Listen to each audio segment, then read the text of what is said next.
Well, my name is John Horning, and I'm the Executive Director of WildEarth Guardians. Thank you for joining today's webinar. We've got a great audience with Guardians supporters from all over the country taking part in this webinar. I love this opportunity to connect with Guardians community.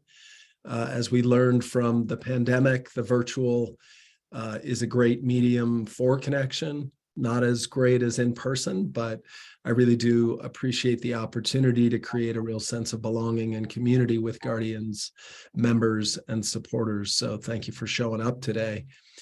In these WildEarth webinars, we try to bring together national issue experts, people from frontline communities, elected officials, and of course, WildEarth Guardian staff to talk about critical issues at a critical time. Our purpose is to inform, to inspire, and to activate Guardians like you to help us advance our vision and create the kind of world we want. I'll be taking questions from the audience on the half hour and towards the end of the webinar. So please, I encourage you to share your questions in the chat box. I imagine we'll not be able to get to all of them, but we'll do our best to answer as many questions as we have. Today, we'll be talking about wolves, both from the perspective of our efforts to increase protections and celebrate them, and also the rise in hostility towards them. The last several years have been a particularly challenging time for wolves and wolf lovers. As most of you know, in 2021, the states of Idaho and Montana passed new laws that allow for bounties, baiting, trapping, snaring, and other cruel killing methods. As a result, by the end of this hunting season, more than 2,000 wolves could be killed in total in those Northern Rockies states. Yellowstone National Park's Phantom Lake Pack had nearly all of its members killed when they ventured outside the park. That pack no longer exists. Something is deeply, deeply wrong when the bumper sticker slogan, "Smoke a pack a day," becomes wolf policy in Montana and Idaho. With me today to talk about all of this are three Guardian staffers on the front lines of wolf recovery in the American West. Lindsay Laris is our wildlife program director, and she guides all of our efforts to protect wolves, safeguard endangered species, and improve federal and state wildlife policies. Lindsay lives in Denver. Also, from Missoula, Montana, is Lizzie Pennick, who is our carnivore coexistence attorney. Lizzie is our voice for wolves on the ground in Montana, and she is leading our initiative to get federal land management agencies to adopt coexistence policies. Our third panelist is Chris Smith, our Southwest wildlife advocate. Chris is championing our efforts to protect Mexican gray wolves, push Colorado to adopt stronger wolf recovery policies, and ban the use of traps, snares, and poisons in the West. Chris hails from Santa Fe, New Mexico, which is my hometown as well. Welcome to each of you. Good to have you. As a way of introduction for my first question, just been reflecting about wolves at this moment and really embracing the idea of paradox, because I think paradox is kind of the place in which we find ourselves around wolves. We are in a beautiful place. We're in a tragic place. Wolves have never been more loved. They've probably never been more hated. There's bloodlust in the Northern Rockies, and a popular citizen initiative is requiring the state of Colorado to restore wolves. And wolves in the West have never been more widespread than they are today. In my lifetime, they've never been more widespread. So I'm going to start with a question that I'd like each of you to take, starting with you, Lindsay. And the question is really sort of a bit of a kind of existential one. As a wolf activist, you each devote a critical part of your life's work to protecting wolves. How are you doing, and how would you describe this broader moment of wolf recovery in the American West? Well, in that first part, I think we're all excited as well as exhausted. I feel like the wildlife program has been really focused on wolf issues in the past year, more so now than ever, to the point that most people just ask me, "You're a wolf lawyer, right?" So that's my new job title, wolves all the time. Being in Colorado in particular has been really exciting to see how the ballot measure process is going and how reintroduction efforts are going. It's also been quite scary to see how well organized and well positioned the opposition is here and how adamant the opposition is. There was a meeting for Colorado wolf reintroduction in rifle a few days ago, and there was about 300 anti-wolf folks that showed up to that. So we just really need to really focus our side on how we can get the message for wolf recovery across, and to break past demonizing of wolves before they're even anywhere in Colorado really having an impact. They're already having so much conversation and so much hatred, and really breaking through those voices is essential. Thank you, Lindsay. How about you, Lizzie? Opening reflections? Yeah, Montana's an interesting place to be working on wolves. It's can be very hostile at times, but it's also a place where people are particularly connected to the landscape and wildlife. So we have a lot of people who want to see wildlife, including wolves, thrive. And then we have some special interest groups who are unfortunately in power in the state who would want to see wolves wiped off the landscape. So being the face of our wolf protection work in Montana can be trying at times. And it can be frightening as well. We're seeing just a total disregard for a scientific foundation for management decisions that are being made about wolf populations. And, we can't even rely on the number that we're being given by the state for how many there are. But I'm also more inspired than ever as we've engaged more and more at the state level, especially with our litigation. There has just been an outpouring of support from people in Montana and outside of Montana. And when my days get really hard, it's those random messages I get from people just thanking us for what we're doing. So the inspiration is there to keep going. And that's just what we have to do. Thank you, Lizzie. How about you, Chris? Yeah, thanks for the question, John. And for those who don't know me, I'm a fairly naturally cynical person, I think. And that cynicism plays out certainly when thinking about wolves. They continue to inhabit an unfair place in a broader culture war through no agency of their own. They are still caught up in anger and fear and misinformation campaigns. Politicians and kind of anti-nature interest groups use wolves to get their moment in the spotlight. We saw last week Representative Lauren Boebert introduced a bill to delist wolves, and I think it's called the Trust Science Act or something. So they continue to occupy this really unjust place in a national discourse. But at the same time, and as you mentioned at the outset, John, wolves are coming back to Colorado. Populations are growing, albeit slowly, in New Mexico and Arizona.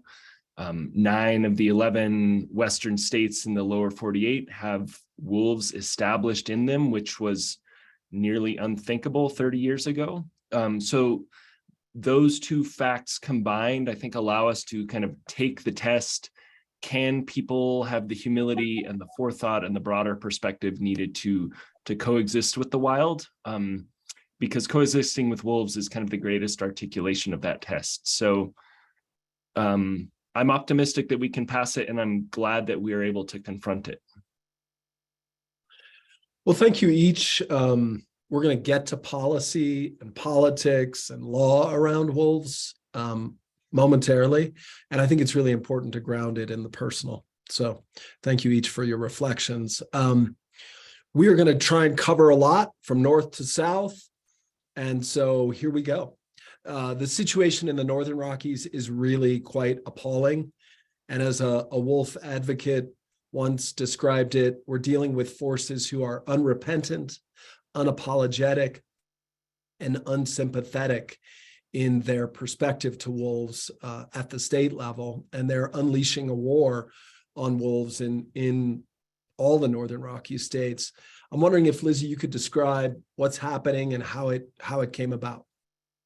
Yeah, I can. So the culture wars with wolves, I think, probably go back to European colonization of the West. They've always been targeted by, particularly groups like those that would rather have livestock than wolves on the landscape, and they were almost entirely wiped out.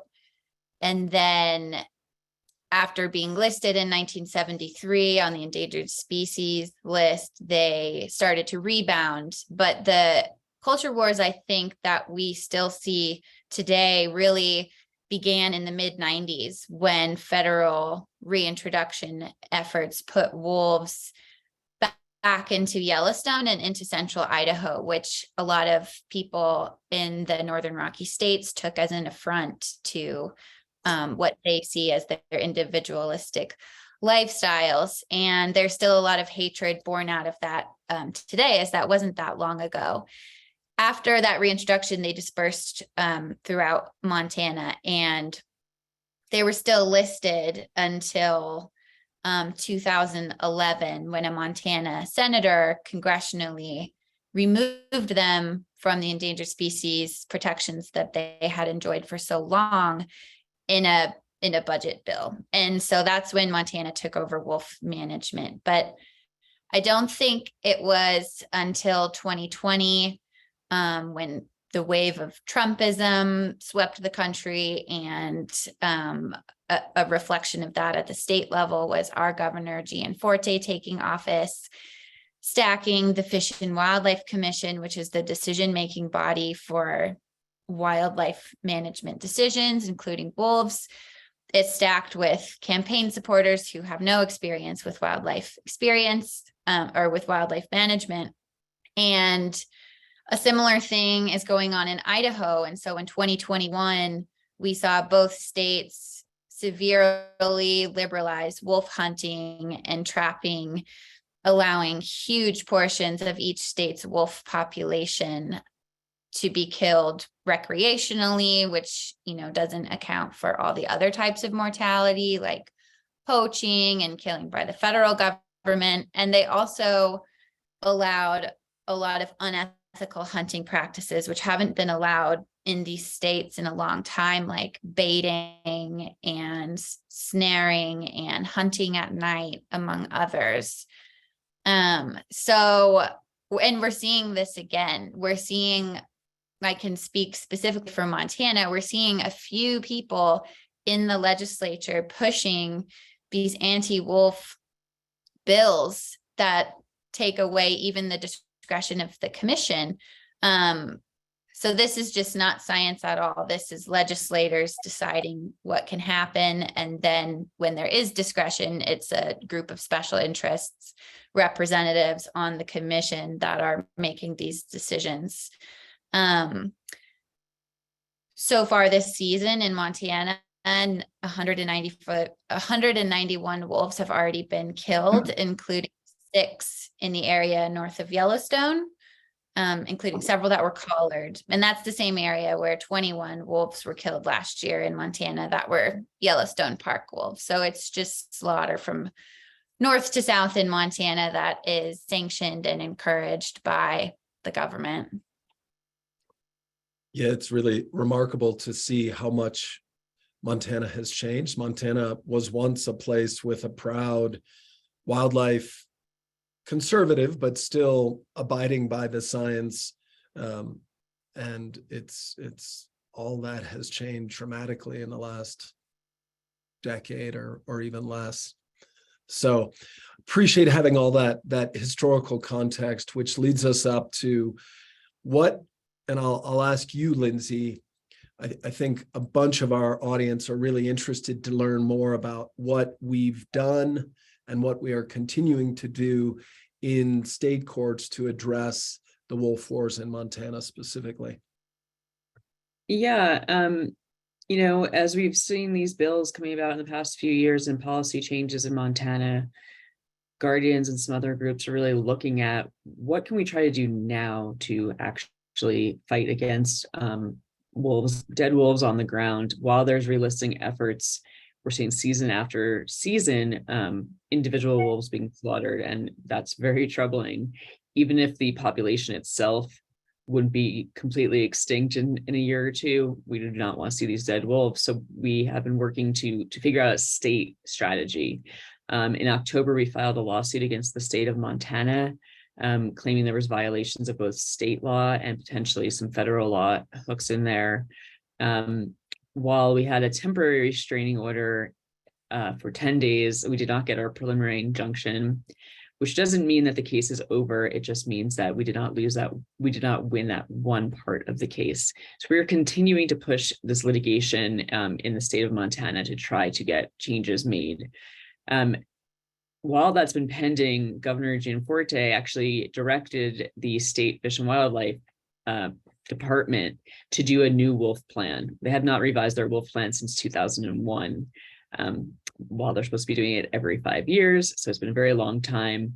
But there was no specifics on that directive. He just said, you should do this. The public should be involved. Okay, go ahead. So we're right now figuring out ways to engage in that process to ensure that there's public participation and to ensure that laws and the best available science are really followed. Lizzie, I don't know if there's something else that I missed on that piece you want to add. I don't think so, Lindsay. I think you got it all. Great. Well, I just want to underscore that the importance of both the lawsuit in catalyzing Governor Gianforte to direct the state to develop this plan, and that we'll be calling on members, not just in Montana, but all across the country, given that wolves, though managed by the state of Montana, are a national resource, and they have habitat on federal public lands. So we'll be calling on our membership all across the country to influence the outcome of that state plan. So stay tuned on that, and stay tuned on this really important state litigation that we will continue to pursue throughout 2023. That's a good segue to the matter of federal public lands. And Lizzie, I'd love it if you could speak to the importance of public lands to wolf recovery and to Guardians Coexistence Initiative, which focuses on the federal land management agencies. Yeah, I mean, what is going on in the state level in Montana absolutely underscores the need for strong federal action to protect wolves. Our federal land management agencies, which are the U.S. Forest Service and the Bureau of Land Management, manage some of the best wildlife, including wolf habitat that we have. But at the same time, these agencies are permitting livestock to graze in prime wolf habitat with zero coexistence measures in place that would protect wolves from conflicts with those livestock. So we're pushing federal agency accountability to protect native carnivores by petitioning the agencies to engage in a rulemaking that would put coexistence measures into their livestock permitting process. So we've just started on that, and we've taken this to court. We sued the Forest Service in Washington State to hold it accountable there for some really egregious conflicts that it's just passively allowing to happen year after year. So everything happening on the state level just makes it even more important that our land management agencies begin to step up. And so we're pushing that angle as well.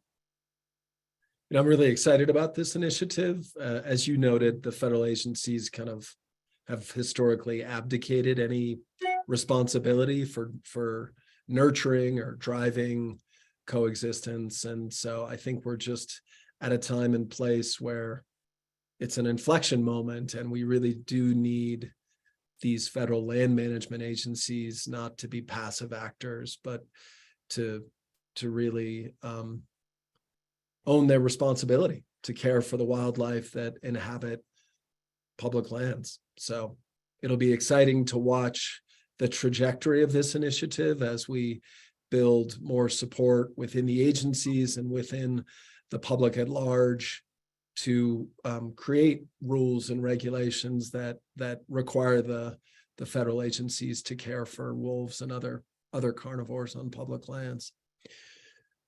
Thank you for your work on that, Lizzie. So we talked about federal land management agencies. Of course, the Federal Wildlife Agency, U.S. Fish and Wildlife Service, has played a critical role in wolf recovery. And so in addition to state courts and federal land management agencies, Guardians and others are playing a really important role in pressing the Biden administration to protect wolves. Lindsay, could you highlight what those efforts look like and kind of when the next sort of critical moment might be in the sort of trajectory of federal wildlife protections for wolves? Sure. There has been an effort since the summer of 2021 to have the Northern Rocky populations relisted, which is the wolves in Montana, Idaho, and portions of Eastern Oregon and Washington state. And then there was a broader petition to relist, wolves across the West.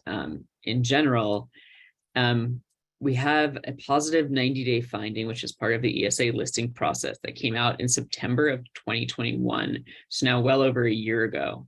That just indicated, there is a basis for potentially relisting. It wasn't a totally bogus petition, which is the first essential step. We should have gotten what's known as a 12-month finding, which would have been either a rule that says you should list or you should not list, and a reasoning behind that by well over, I think it's at least 4 or 5 months ago. So Guardians with some other groups and our allies sent a notice of intent to sue to the Fish and Wildlife Service, essentially saying you're overdue pursuant to the law. You need to come out with a decision now. And we are hoping to get a response from that in the next 60 days, or we're going to pursue that litigation to get them to make a decision.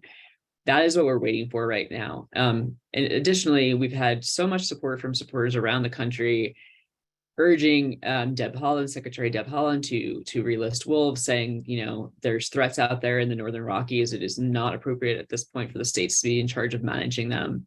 We need you to do something. And, despite the overwhelming amount of support from the public, from various groups, from the tribes, there just has not been any movement from the Department of Interior, unfortunately.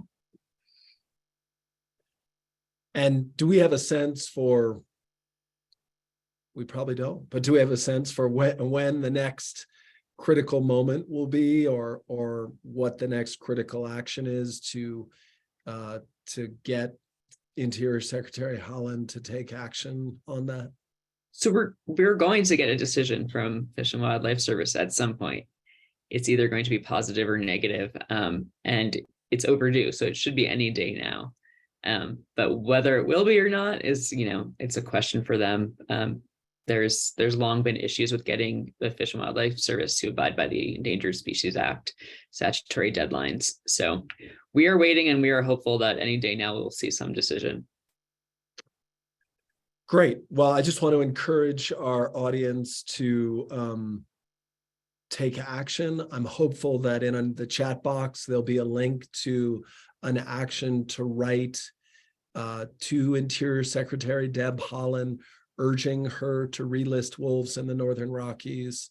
So again, one of the purposes of these webinars is to get our members and e-activists to take action. So I hope you will do that. So we're going to shift from the Northern Rockies to the Southern Rockies and talk about the opportunity that we have in Colorado to really create a different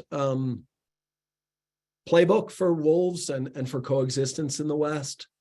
And so I thought it would be good if I imagine most audience members know what has happened in Colorado, but if either you, Lindsay, or Chris could explain to the audience what Colorado voters did in November 2020 that has to do with wolf recovery in the state. Chris, I'm happy to answer that. Yeah. Okay. So in November 2020, there was a ballot measure on the state ballot here for wolf reintroduction. And what that ballot measure provided was that by the end of 2023, which is this year now, which it seemed so long ago when that ballot measure was there, wolves have to be on the ground within Colorado. And what the state has to do is reintroduce what is described in the ballot measure as a self-sustaining population. And what that exactly means is kind of up for debate. We have our thoughts on what we think that means. And they also are supposed to be managed as a non-game species, which means that there should not be a hunt. They should be here and be protected from recreational hunting. So that ballot measure passed in November 2020 by a small margin, but it did pass. And since that time, there has been a process moving forward. The first step of that was to gather two different stakeholder groups. One was the stakeholder advisory group. One was the technical working group to put together recommendations on what a wolf management and reintroduction plan for Colorado looks like. And as part of that process, that plan came out in December, so only a few months ago now. And right now we're at a huge inflection point because the plan is being discussed. It's being commented upon by public citizens in Colorado, and the commissioners for the Colorado Parks and Wildlife Commission are hearing about the plan. They're hearing what the public thinks about the plan. And that is all going to be happening until the end of February through a series of public meetings. So that's what we're engaged on right now. Great. I just want to pause and almost acknowledge and express my gratitude to all the people and voters who helped bring about that popular outcome for wolves. And when I first moved to the West in 1985, I could not have imagined the state of Colorado or any Western state actually asserting a popular vote to restore a native carnivore. So it's really, it speaks to the change in public attitudes, not only in the West, but in our country, that the voters said, please bring wolves back to Colorado. So, and I know there's a lot more work to be done, and that's part of what we're doing. I wonder if you, Chris, could speak to some of the particulars of the plan, what's good about it, and where has Colorado fallen short, especially as it relates to our vision and plan that we submitted to the Colorado Parks and Wildlife Agency last summer. Sure, I'm happy to try to answer that question. And then if Lindsay has any additional thoughts, she can chime in. And for folks who have access to the chat, I did post a blog post about our thoughts on that plan and a link to our Colorado wolf restoration plan that we put out last summer. So those are resources available to you. I guess I'll start with the good in the draft plan coming from CPW. And first and foremost, the plan sets the stage for wolves to return to Colorado, and we shouldn't lose track of that. I know it's obvious, but sometimes I think we can forget that. In terms of the plan itself and the substance, the overall framework of the plan is something called impact-based management.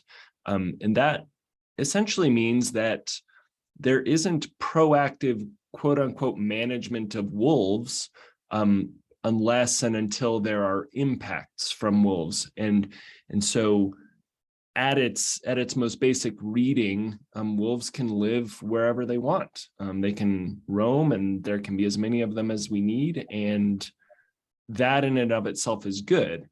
I think the problems with the plan start to come in when we start to assess what impacts mean. And in this plan, impacts are almost all characterized as negative. They're focused on livestock loss, which does occur, but is fairly rare compared to some of the positive ecological impacts that wolves can bring. It's focused on, possible detrimental impacts to elk herds, which I think is fairly dubious and unlikely. And then once those impacts are identified, there's lethal control, and there's far too much room for lethal control, which is a euphemism for killing wolves, and there's far too much discretion for killing wolves. There are not requirements for livestock owners to implement non-lethal coexistence measures, and there's far more emphasis in the plan on compensating livestock owners for losses rather than on the tools needed and the education needed to foster coexistence with wolves. So I think that is a real problem in the plan. And then beyond that, it is a management plan. It's not a restoration plan. It's, again, focused on impacts to livestock owners rather than ecological restoration. So the numbers that would trigger downlisting and delisting of wolves they're very low. I would say they're suppressed numbers. There's no part of the plan that would help encourage wolves to restore themselves throughout Colorado's western slope, where they once roamed in the thousands. And I think the most alarming point of the plan is that there are allusions to a possible future wolf trophy hunt. And the voters of Colorado were very clear when they enacted Proposition 114. Wolves are a non-game species, not to be hunted. They are being restored for their ecological and cultural and economic benefits, not to be killed as someone's trophy. So that's my quick assessment of the plan. And if Lindsay has any thoughts, she can weigh in as well. I think you covered everything really well, Chris. The only additional piece, and I was thinking about this as John was reflecting on the ballot measure itself, is I've seen studies showing, why did people vote yes on Proposition 114? And there's a lot of discussion about the ecological benefits of wolves and the science, but I've also seen this highlighted about that people feel this moral obligation to bring back wolves, to restore something that was on the land that we as humans extirpated years ago. So I think that is super interesting, and also not really reflected in the CPW plan. There's not a feeling of like wolves should be here, and it should be sort of a measure of last resort for them not to be here. And I would love to see more of that sort of belief reflected in our policy in Colorado. I appreciate that. I think that's a critical piece of why we should care at all about an endangered animal. It's an ethical imperative. So thank you for bringing that into the space. I'd like to get to a couple questions on Colorado. We've already got more than 20 questions. We're probably not going to be able to get to them all, but two Colorado specific questions. The first one is from Gail Bell. I'm going to read them both. Are all of the NGOs working together to make sure that we have a huge number of supporters showing up on the Zoom meeting and the Denver meeting later this month? We need a tremendous presence to counter yesterday's meeting. That's one question. And then the other question is, give me a moment here while I scroll down. It is from Lee Pruitt. I'm excited to know that wolves will be back in Colorado soon. Where will the wolves come from? So if you could both take, or one of you take either one of those questions with a brief response. I can do the first one, which, yes, we are all working together. I would like to give a shout out to Chris here for doing a great job of coalescing a lot of the groups. We have 14 groups that we've worked with, like on the proposed plan that came out. There's additional groups and individuals on other meetings, and we just had a meeting this morning kind of talking about this very thing. Driving turnout in Denver, having people show up, ensuring that there's enough space there because the original space for this meeting is quite small. Really trying to coordinate comments and having people RSVP for coming to this meeting, not just expressing, yeah, maybe I'll show up or not. We understand it's a huge time commitment, but really getting people to commit to that day, to being there, to showing their support. We are definitely working with other groups to coordinate efforts on that. Chris, you want to tackle the where the wolves will come from? Sure.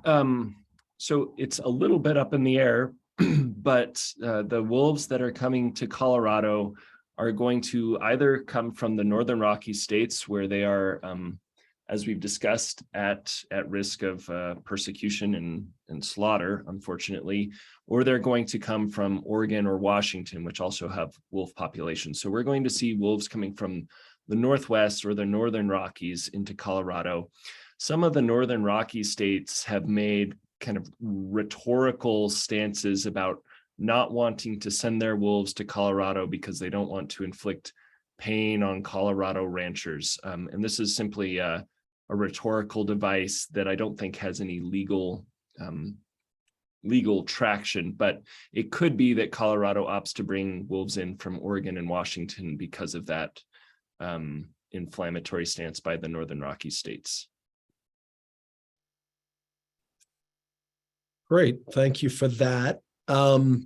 Just want to return to the geography of Colorado, or stick with the geography of Colorado for a moment, and ask both you, Chris and Lindsay, why should wolf advocates be hopeful for a different outcome for wolves in Colorado than what we've seen in Idaho and Montana and Wyoming and several other states? You know, there are similar, as you've noted, cultural and agency and political forces at play. One could despair. You noted, Chris, that you can be a little cynical. Why would you, or why do you feel more hopeful for a different outcome in Colorado? I'll try to start, and I'm sure Lindsay will fill in some gaps. I think there's a few reasons to be optimistic. The first is that this is a state-led effort and the first of its kind. So Colorado voters decided to bring wolves back, and that's unprecedented and different from how wolves were restored to the Northern Rockies. Second one is we can learn lessons from the Northern Rockies, and I specifically don't mean take lessons from the Northern Rockies, but perhaps go in a different direction, seeing how poorly things have gone there, especially in current times, as you've alluded to. We have a governor in Colorado who supports wolf restoration, and then we have a wildlife commission in Colorado that is unlike so many other states in that it includes real wildlife scientists who have PhDs. It includes wildlife activists. It includes ranchers who are genuinely invested in coexistence and in wildlife. So it's a commission that, unlike a lot of states, is not beholden strictly to interests for hunters and ranchers, but really represents the diversity of perspectives on wildlife conservation. So I think those are a few reasons to be optimistic. Do you have any others, Lindsay? I mean, I think that you've really covered everything. I think especially thinking about how to, increase social tolerance is something that we can look to the Northern Rockies and maybe see like lessons learned from there. And that's a huge piece of it, figuring out compensation structures for ranchers and agricultural producers that might be more palatable of why wolves could exist here. We've seen what's going on. We've seen what are persuasive incentives potentially. And yeah, I think also having that non-game provision in Proposition 114 will hopefully not open this state up to recreational hunting the way what has been the case in Idaho and Montana.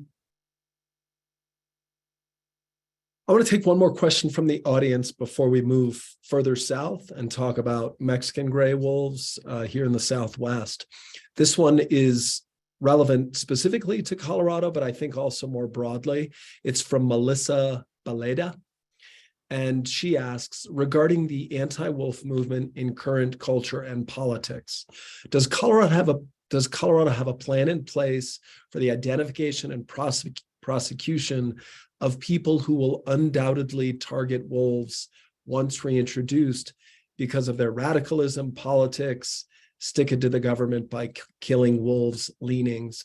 And let me say, the reason that I asked this question is I've seen some others that I won't get to that speak to this sort of dimension of wolf recovery and the need for accountability and addressing certain entrenched forces. So could one of either of the two of you, Chris or Lindsay, take that question?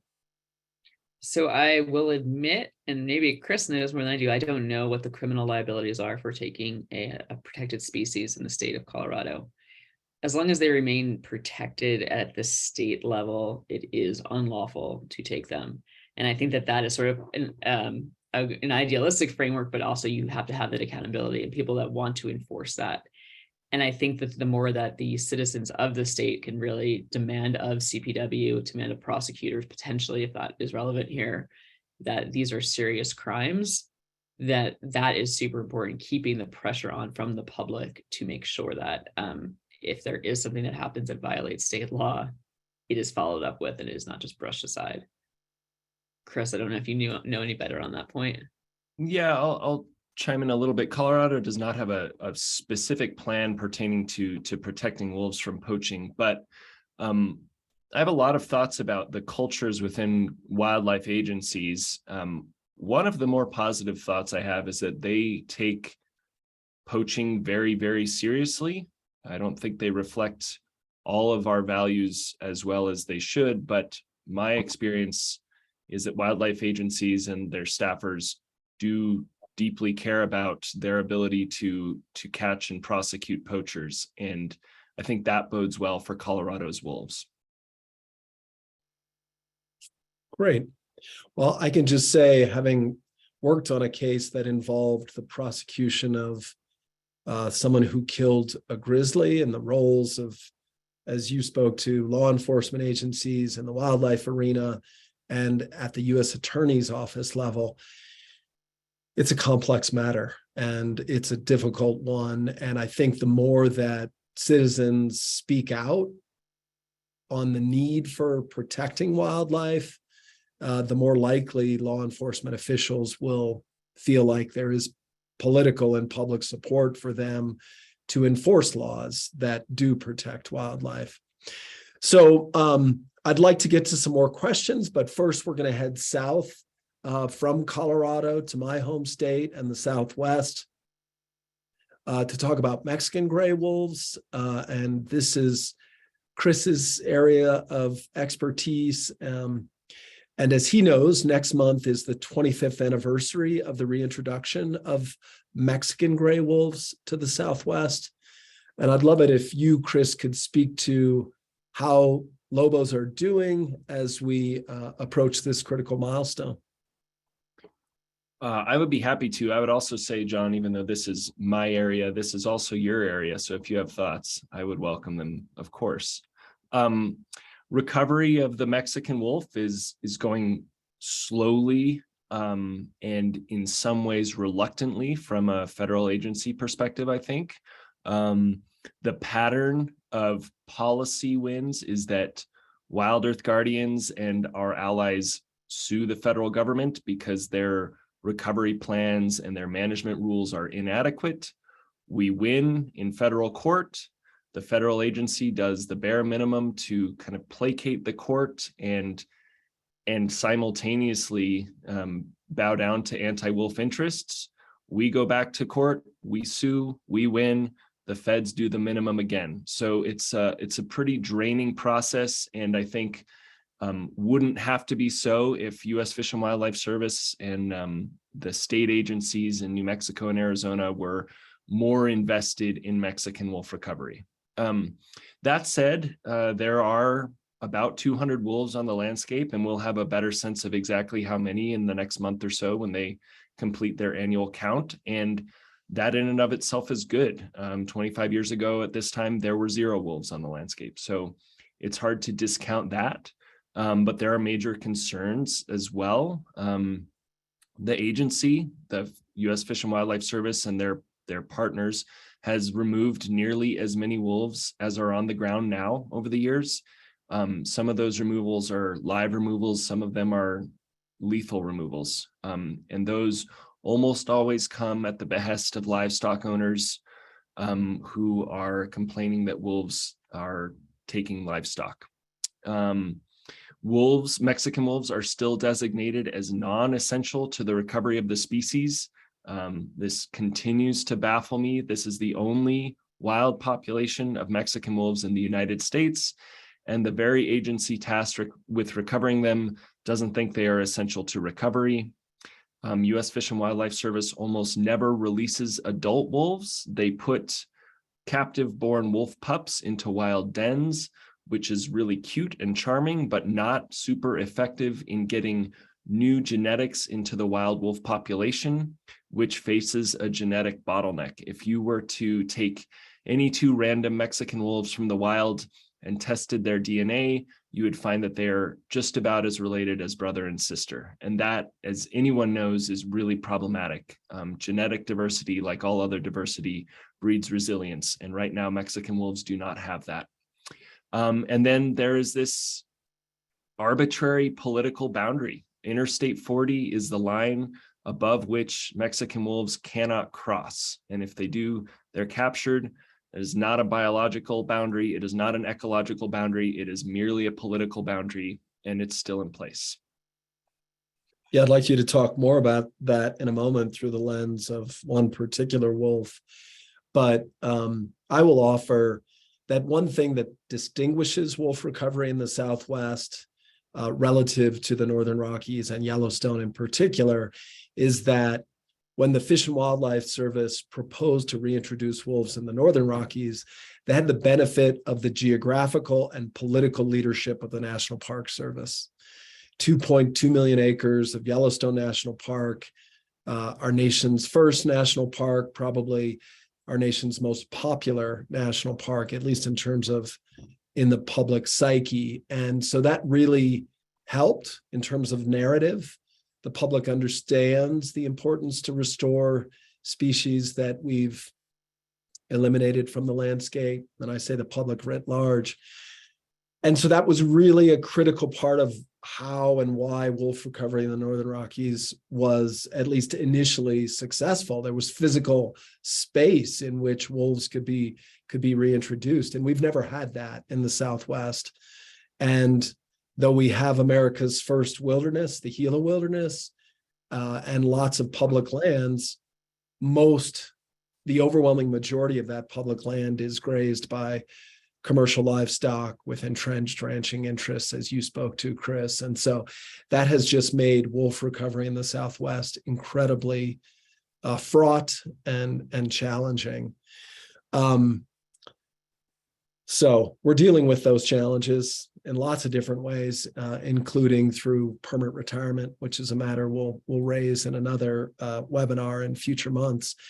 But as I mentioned, I wanted you to speak to the story of a particular wolf, a young female wolf that was in the news recently.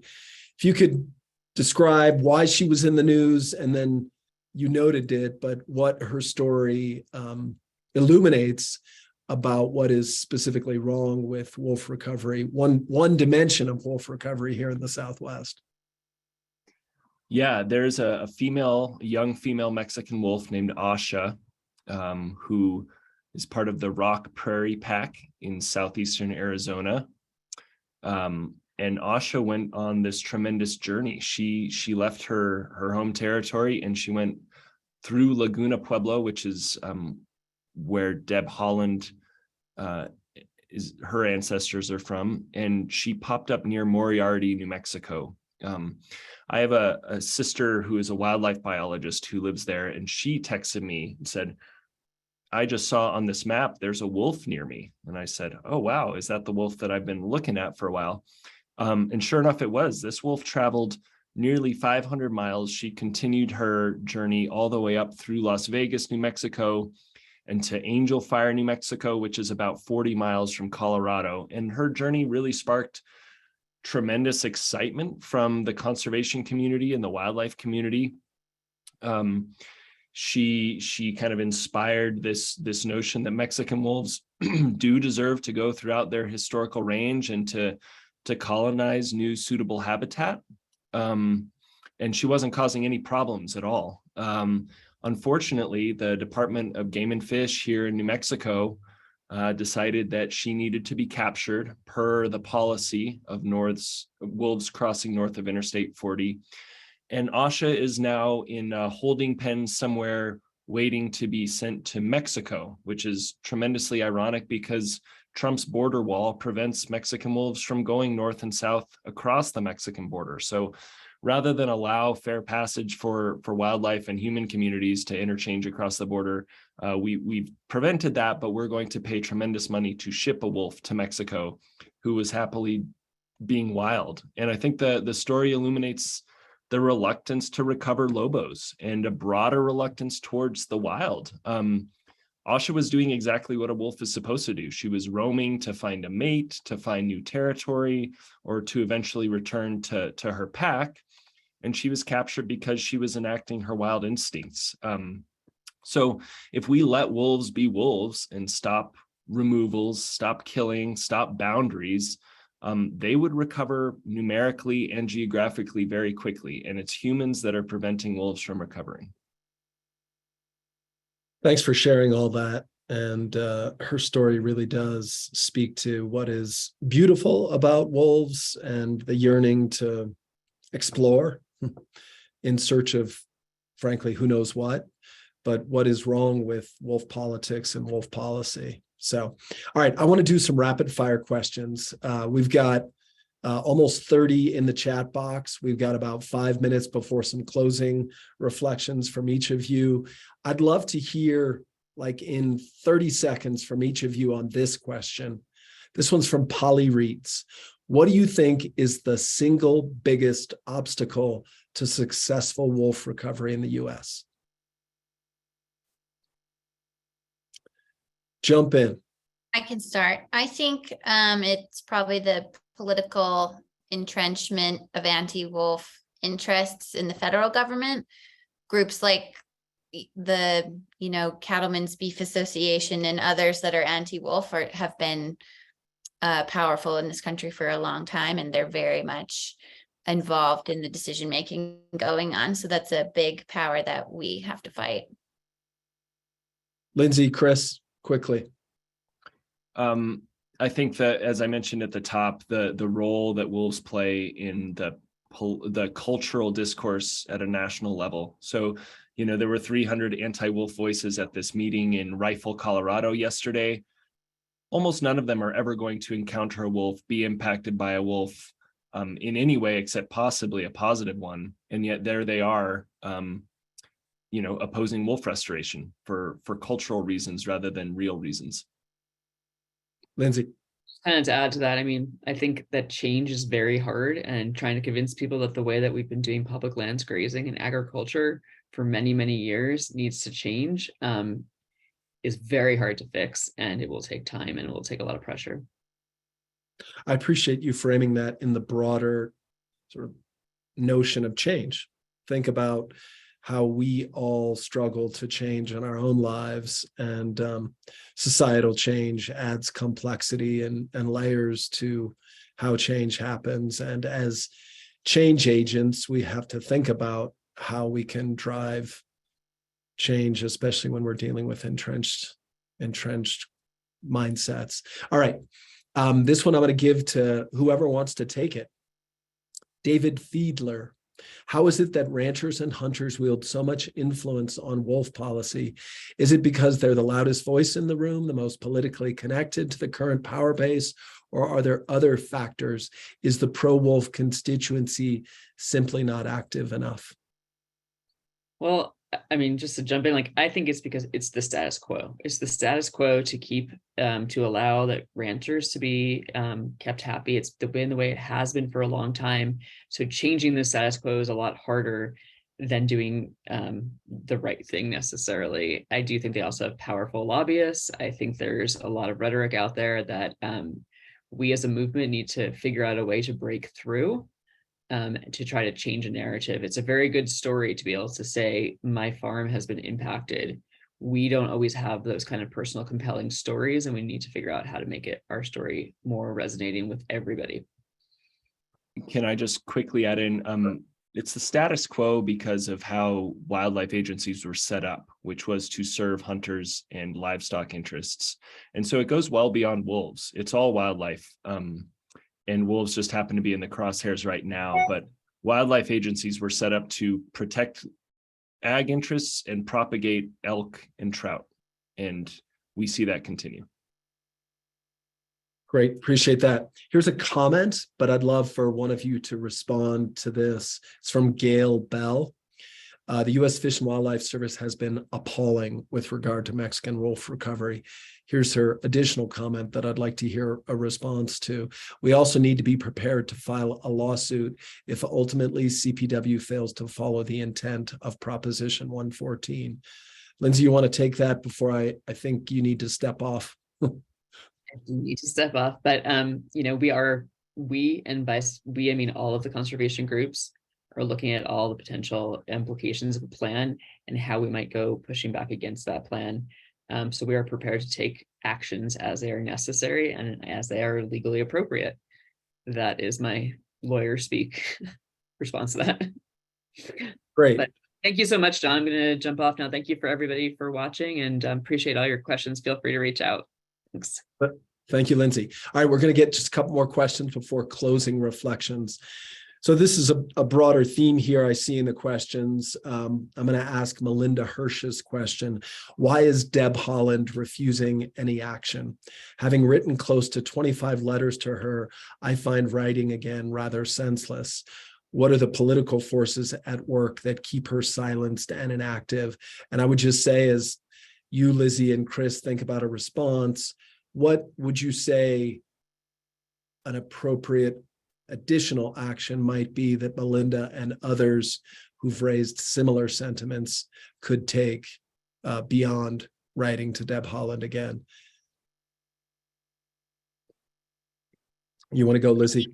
Yeah, I think to answer the first part of that question, it's almost the same as the answer to the last question. Deb Haaland is a politician, and she's beholden to a lot of these interests that are anti-wolf. And I think the politics, the status quo, and the institutionalized power of these anti-wolf interests have a huge sway on the decisions, even of the Fish and Wildlife Service and the Department of Interior. Chris, anything to add? I don't have anything to add. I think Lizzie got it. Okay, I'm going to throw one more question because I've seen this come up. Are there any cattle ranchers who are pro-wolf and want to find better ways to cohabitate with wolves? Can their stories be highlighted? And there are a couple other questions about sort of coexistence methods on the ground, but could one of you take that sort of theme, and then we'll get to closing thoughts and we'll finish here just a few minutes after the hour. I'll start, and then I suspect Lizzie may have a lot more to say than I do. But yes, absolutely, there are ranchers of all kinds who want to coexist with native wildlife, including wolves. The biggest impediment to amplifying those voices is that they're often ostracized from their community if they speak up. And so I think actually we get this really disproportionate chorus coming from livestock owners and ranchers that is anti-wolf, when the reality is there's a lot of diversity within that group, but they face social pressure when they speak up for wolves or for other wildlife. And the way to change that is by, encouraging them to speak up, but making clear that they are not alone, and supporting them when they do. And that's really hard to do, but they are certainly there. I think you covered it, Chris. I don't have anything to add to that. Great. Well, I'll just add to that the institutions of livestock production, sort of the systems and cultures, are the challenge. They're definitely reinforcing what you noted, Chris, individuals. And the challenges we face are ones that are dealing with the systems, the structures, and the cultures. And part of changing them is amplifying those voices within those communities, even as we try to amplify the voices of wolf lovers who aren't engaged in agricultural production. Want to close just hearing each of your thoughts about what makes you hopeful about our ability to protect wolves in these both times of opportunity and times of challenge. Why don't you go first, Chris, and then you can close, Lindsay. Sure. I get to be a little more hopeful because where I live and where I will work, wolves are coming back. That is Mexican wolves. Despite all the challenges, there are more of them on the ground now than there were at this time last year. Colorado, there haven't been wolves there for 75 years. There are now, and there will be more soon. So that alone is reason for optimism, but also I think public sentiment and public interest in wolves and protecting wolves, restoring wolves is real. There's an outsized minority that gets to, shout from the rooftops far too often, but I do think the majority of people want wolves to be restored, along with the entire suite of native species in the American West. And, I think having nearly 200 attendees on this webinar is a testament to that. Thank you, Chris. Lizzie. Yeah, I'll kind of jump in where he left off. I think being in Montana, it can be really frustrating, and it's disheartening a lot, especially in the past couple of years, to see what's happening and the interests that are controlling what happens to our wolves, which are, dying across the state. But I've also seen people, from citizens to professionals to in all fields, and scientists, all coming together in a way that I think is really inspirational. And just to see that nobody is giving up, I think people are fighting even harder than they ever have to make sure that we don't lose our wolves in the Northern Rockies. That's what gives me hope, that people just keep going. The persistence of people who want wolves on the landscape outmatches the persistence that we're fighting against. Thank you, Lizzie, and thank you, Chris, and Lindsay, though she had to depart early for a doctor's appointment. I am deeply grateful for your commitment to the work of Guardians and to the work of recovering wolves in the West, throughout the West, and creating and nurturing a culture of coexistence. Also want to thank the audience members. I appreciate all of the thoughtful questions that we got. I'm sorry that we were not able to get to each of them. Know that we do our best in trying to answer your questions. Hopefully we were able to respond to some of them in the written word on the chat. And I just want to say that part of what it means to be a guardian is to step into that ethical space of protecting what is vulnerable. I think that each of us, not only in the Guardian staff, but in the broader Guardians community, know what it means at a deep level to be a guardian, and that is to give voice in service of protecting what is vulnerable. Wolves are both fierce and resilient, but they're also deeply vulnerable given what they represent in our society. So know that when you speak up for a wolf, you are responding to an ancient calling of what it means to be a guardian. And I appreciate your courage, all of you, for speaking up for wolves. And I hope that you rest in knowing that part of what it means to be deeply human is to speak up for others. So thank you all for joining this webinar. Really, really appreciate it. We'll host another one in the coming months on other subjects. We'll probably do one towards the year end on wolves again. So great to have you, and thank you for being a part of Guardians community. Adios. Thank you, everyone. Thanks, everybody.